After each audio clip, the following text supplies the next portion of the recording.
മെക്സിക്കോയിലെ ടിജുവാനയിൽ നിന്നും ഏതാനും ദിവസം മുൻപ് കാണാതായ കത്തോലിക്ക വൈദികനെ മരിച്ച നിലയിൽ കണ്ടെത്തി. 55 വയസ്സുകാരനായ father Jose Luis Rodriguez de ആൻഡെയാണ് മരിച്ച നിലയിൽ കണ്ടെത്തിയത്. ടിജുവാന അതിരൂപതയാണ് ഈ വിവരം പുറത്തുവിട്ടത്.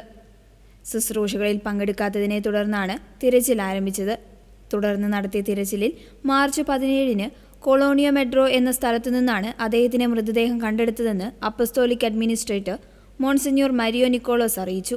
അദ്ദേഹം ദീർഘകാലമായി ഉയർന്ന രക്തസമ്മർദ്ദം, പ്രമേഹം തുടങ്ങിയ ആരോഗ്യ പ്രശ്നങ്ങളാൽ ബുദ്ധിമുട്ടിയിരുന്നതായി സഭാധികൃതർ വ്യക്തമാക്കി.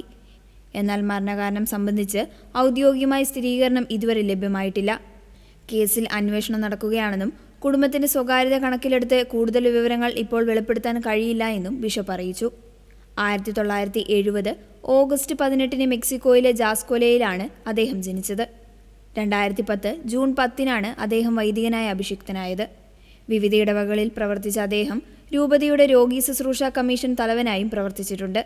അതിരൂപതയിലെ സന്യാസ സമൂഹങ്ങളുടെ ചാപ്ലിനായി സേവനമനുഷ്ഠിച്ചു വരികയായിരുന്നു അദ്ദേഹം. വൈദികന്റെ ആത്മശാന്തിക്കായി പ്രാർത്ഥിക്കണമെന്നും വേർപാടിൽ ദുഃഖിക്കുന്ന കുടുംബാംഗങ്ങളെ പ്രാർത്ഥനയിൽ ഓർക്കണമെന്നും അതിരൂപത വിശ്വാസികളോട് അഭ്യർത്ഥിച്ചു.